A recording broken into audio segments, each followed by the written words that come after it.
So Jack, with the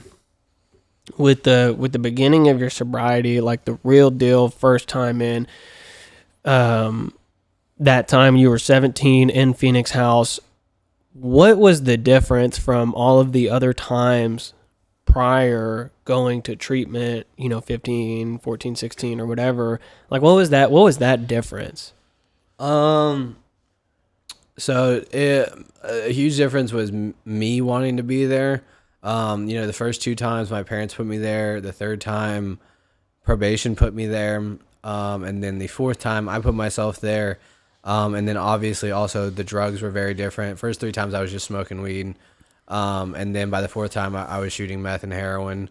I was also homeless. I think I weighed like 95 pounds going into that treatment center. And I knew that as soon as I left that treatment center, I again wouldn't have anywhere else to go. And I was just kind of willing. I didn't want to go back to that life. I was 17, homeless, walking around, had nowhere to go, and no one wanted to be around me. And I knew at that point I was like, I'm gonna die out here, or this is just like never gonna get better. And like both scenarios seemed terrible. I was like, this fucking sucks. So I was just willing to do whatever at that point to have a better life. Don't forget the 5th time me and Butter got you in there. What 5th time? Detox. Mother. No. Any length. Dude, no, I picked his ass up and took him to detox. Oh, we did that. Yeah, both of y'all did. Oh, yeah. Yeah, we took that picture. Jackson looked depressed. Yeah, you look terrible, dude. Yeah. Both times, look actually. Terrible. You look fucking bad. So first stint of recovery, like legit recovery, was about, what, a year long? So yeah, I get out of Phoenix House. I was 17, and I accumulated, I think, like a year and a half, or like right before a year and a half. I relapsed for a month. Then I accumulated almost another year and a half again. Why was it so short? Why did you only relapse for a month? Were you already at Rob's? Is that where you were? I was at Rob's, yeah. Mm-hmm. I was at Rob's. Shout out Rob. Shout out Rob. That's the homie. No, yeah, so I relapsed, and I was like smoking weed for like a month, and I think the last week of that month, I went super hard. Like I was doing coke, I did some lean, some bars. With like no money, right? I had some money, a little bit, yeah. Were you at Smurf still? I was definitely at Rob's, the rent was so cheap that, yeah, you can't be drinking lean without money, you know what I'm saying? And well, I did a plethora of drugs in that weekend, and I blacked out pretty hard. I also, like, Rob definitely caught on at that point, and I was like denying it, and of course, like, he was like, okay, because it's Rob. We love Rob. We love Rob, and yeah, what really definitely did it was, I think at the end of the weekend, like, I was at my homie's house that I hadn't seen him forever, and like they picked me up, and the first thing they tell me, they're like, don't give Tristan any Xanax. I was like, okay. And then of course he comes up to me, on the side, he's like, hey, give me some Xanax. And I'm like, yeah, for sure. I'm like, for sure. Not a problem. And he comes back like 20 minutes later, hey, give me another one. Comes back 20 minutes later, give me another one. And then so I sell him like 3, and then what I also don't see is every time I give him one, he's going to his room and washing it down with a fuckload of vodka. Mm-hmm. And so we're all in the garage, just with his family too, and like his family was like cool with smoking weed, so we were all smoking weed with his mom and stuff. And I'm looking at him, and I'm watching him go from normal to a complete zombie. Like, his head starting to nod, and yeah, he's nodding, and his mom notices it, and I'm like, fuck. And she goes, Tristan, and he goes, and I was like, that was it. As soon as he did the I was like, we're done. And of course, yeah, they all looked at me, and I was like, and literally it went from me being a part of, everyone in that room hated me. Yeah. Like, literally everyone. I remember his girlfriend at the time was like, I want to punch you in the fucking face right now. Like, you should get the fuck out of here.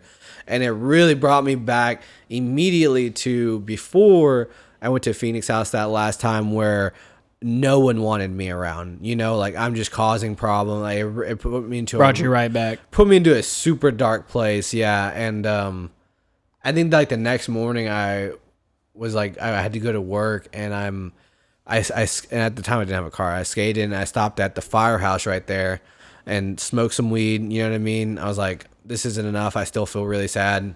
I pop a Xanax, go into work, and I'm there for like 20 minutes, and I'm like, I still feel insanely sad. I'm like, and of course I'm like, what else can I do? I'm like, I have lean, I have ecstasy in my backpack, and I'm like, let's just combine those. And then like it just hit me. I was like, dude, like you're gonna have to do this every single day. You know, like nothing's gonna work. And so yeah, at that point, I forgot, I think I just called Rob immediately, and I was like, You called me also as you were walking back to Rob's. You were like, I just left work. Because this was the first relapse, right? You were like, I just left work. I relapsed. I don't even think we knew that he was high until you told us you relapsed. Because it was a short amount of time.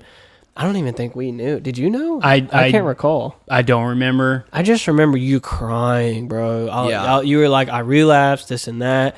I want to get sober again. And I was like, where are you? And you're like, I'm at Spicewood at 183. I'm walking back home. And I was like, oh, okay. And I was like, probably still at Fathom or something, or maybe like right down the street off 360. And I was like, all right, cool. And then you just stayed for a little bit longer. Like you got back into recovery. And what was it like? You know, you're all depressed and shit. What was it like coming back? Did you feel safe?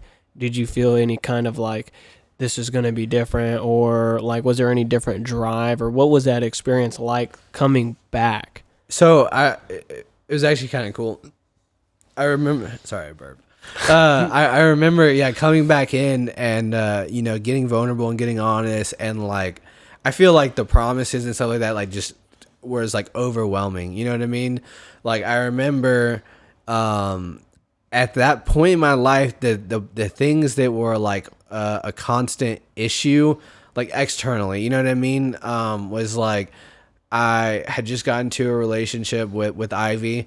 Was like, could never see her because she lived down south. I didn't have a car. She didn't have a car. I also didn't, so there was that issue. And then the not having a car issue was huge. I know y'all can relate with that. Like that sucked. 100%. I hated working at Papa Murphy's at that point. I was there for, at that point, like a year and a half, and I'm doing like the most work there, and I'm getting like $8-9 an hour, you know, and I hated it. And I remember very quickly, like it was like a week or two after I had got sober again, like Michael randomly hit me up and was like, my coworker is like selling this Kia Sorento for like super cheap, like $1,500. And I hit up, it was Chris Hudson. I hit him up and I was like, yo, like, I know you don't know me. Are you willing to do payments on it? And like, didn't even know me and was like, yeah, we can do that. Like, I think I put like $500-600 down and then paid him like $200 a month. And so I was like, I had the card. That was cool. I was able to go see my girlfriend, which was cool. And then out of nowhere, Brendan called me and was like, oh, you know, John just left. I think at that point, it was like right after you left. It was like, we have a spot for you here at Ion. And I was like, dude. And at that point, he didn't even, because I remember the requirement to work at Ion was that you had to work at both shops. And he didn't even know I had a car at that point. And I was like, bro, I have a car now. You know, I was like, I can definitely do that. And he was like, oh, well, we're just going to have you at one shop, but like that works too. So like obviously like the external stuff was like, it seemed like it just came flowing in. And then of course I felt like immediately I was welcomed back in arms with the group and stuff like that. And, you know, internally was good for, a period of time. So you're saying that coming back into recovery after some time getting fucked up and stuff, as soon as you started doing, you know, quote unquote, the right thing, shit started to get better both externally and then also you started to feel a little bit okay. What do you think attributed to that? I think I usually start to feel good internally as soon as I like make a decision to take this seriously. And it usually doesn't take that long for me. And I think it's just, you know, willing to follow suggestion for me personally. And that's doing X, Y, and Z, you know, whatever people tell me to do.